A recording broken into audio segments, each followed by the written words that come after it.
reka nizere yuko umeze neza uri mu bice bitandukanye ubasha kutwumva tanu kwa tanu. Reka nizere yuko amahoro y'Imana akomeje kukugeraho. Ni inkuru ibabaje ariko ni n'inkuru ikwiye kwibazwaho cyane. Gufuha birengeje urugero bishobora kuba atari ibintu byiza. Ni inkuru y'abana b'abakobwa n'abana b'abanyeshuri bapfuye. Umusore wabateretaga, umwe atera icyuma mugenzi we mu ibere, birumvikana uyu mukobwa watewe icyuma yahise apfa, undi nawe urumva icyakurikiyeho ni uguhita ashyikirizwa ubutabera. Ni inkuru dusanga kuri Kigali cyangwa Kejeli News. Ni inkuru ifite umutwe ugira uti nyuma yo gupfa umusore bose bakundaga, umukobwa w'umunyeshuri yajombye icyuma mu ibere rya mugenzi we ahita abura ubuzima. Ni inkuru ikomeza igira iti mu gihugu cyo muri Ghana haravugwa inkuru y'abakobwa babiri bigana ku kigo kimwe mu mashuri yisumbuye mu mwaka wa 2 no wa 3. Aba barwanye bikomeye bapfa umusore ubatereta bombi, bituma umwe ajomba mugenzi w'icyuma cyo mu ibere ahita yitaba Imana.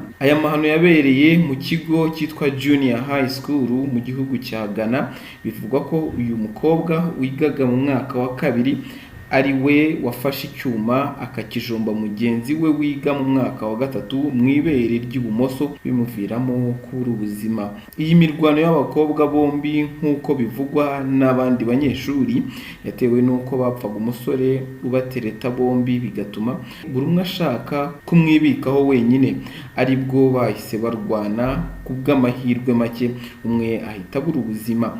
Uwitabye Imana yitwa Akwa Kumaha, akaba yarahise ajyanwa mu ivuriro ryo hafi y'ikigo, naho uwamuteye icyuma Francisca Hayafroda we ari muri kasho ya polisi mu gihe iperereza rikomeje, ndetse akaba arimo ahatwa n'ibibazo kuri icyo cyaha akurikiranyweho. Ngayo nguko ng'iby'abakobwa bo muri Ghana. Aya n'andi makuru yari kuvugwa hirya no hino ku isi atandukanye. Turayahera kuyavugwa kuri Senegal. Perezida wa Senegal Macky Sall yarakuye mu mabanga umushikiranganje we w'amagara y'abantu harejo ku munsi wa 4.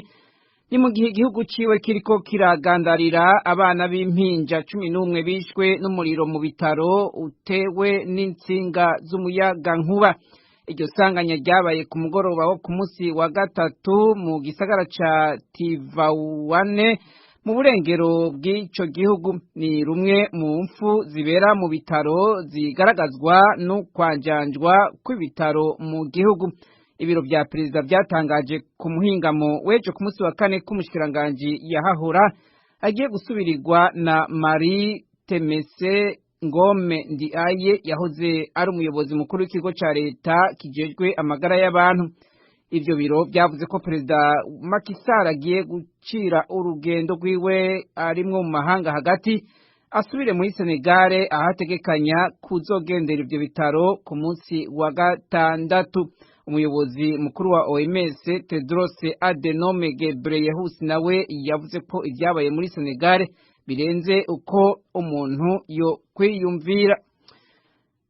Kuri Afrika kandi akanama kawuni kajejwe amahoro n'umutekano ejo kuwa 4 karagumije ko ibihano kutagura ibigwanisho hamwe n'ibindi byafatiwe Sudani y'ubumanuko kubw'umutekano muke ukirangwa muri ico gihugu. Ibihano byongerejwe ikindi kiringo gushika mu kwezi kwa 5 k'umwaka uza wa 2023. Byemejwe n'ibihugu 10 kuri 15 harimwo na Gabon, Kenya, Ubuhindi, Urusiya, ariko Ubushinwa bwahisemwo kwifata ntaco bivuzeko. Mu ntango z'uku kwezi umugwi w'intumwa za ONU zasabye ko ivyo bihano bigumaho kubwo kutubahiriza amasezerano yo guhagarika intambara. Leta nayo ica ifatirwa ibihano byo kutagura ibiduga by'intambara kubwo kutubahiriza ayo masezerano nyene. Umunyamabanga mukuru wa ONU Antonio Guterres yavuze ko muri Sudani y'umanuko ibigwanisho bitarakugwa mu minwe y'abarwanyi kandi bataranashigwa mu gisirikare ca leta.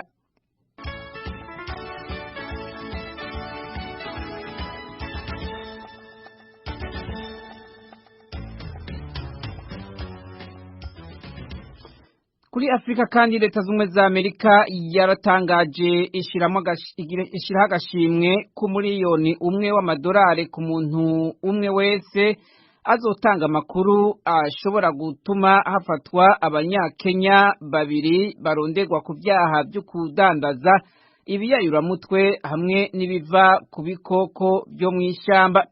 Ibigo bijejwe umutekano muri Kenya biriko birarondera abo bagabo babiri bazwi ku mazina ya Badru Abdul Aziz Saleh hamwe na Abdi Hussein Ahmed.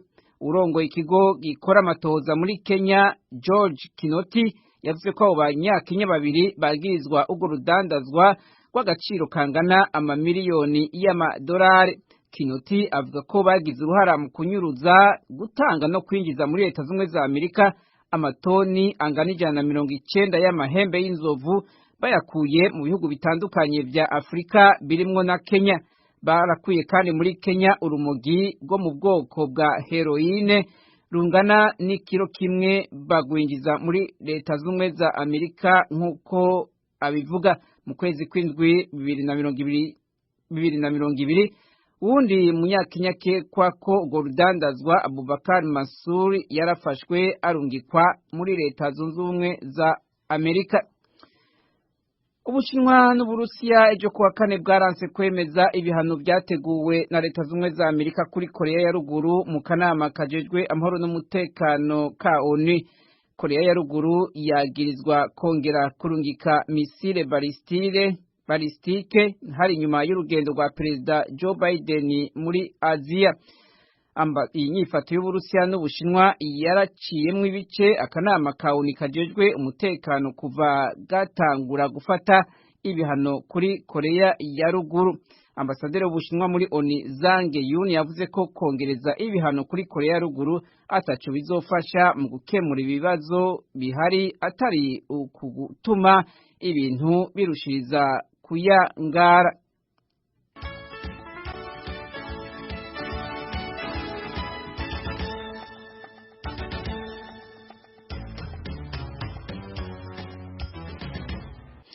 Makuru y'inkino mu karere k'ibiyaga binini kuri uyu munsi wa gatanu niho hakinwa urukino rwo kurwanira ikibanza ca gatatu hagati ya FAP na Zamalek.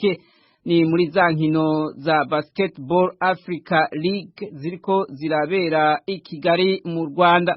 Nayo ejo kuwa gatandatu ama ekipe US Monastir yo muri Tanzania hamwe na Petro do Rwanda yo muri Angola niyo azokina urukino rwa nyuma rw'iri rushanwa. US Monastir yaronse iyo tike imaze gutsinda Zamalek yo muri Misiri ku manota 88 kuri 81. Zamalek yatwaye iki gikombe umwaka uheze ntiyari bwatsindwe urukino na rumwe muri iri higanwa. Nayo ekipe ya Petro do Rwanda yo muri Angola nayo yaronse itike imaze gutsinda FAP yo mu gihugu ca Cameroon. Ico gihe yatsinze ku manota 88 kuri 78.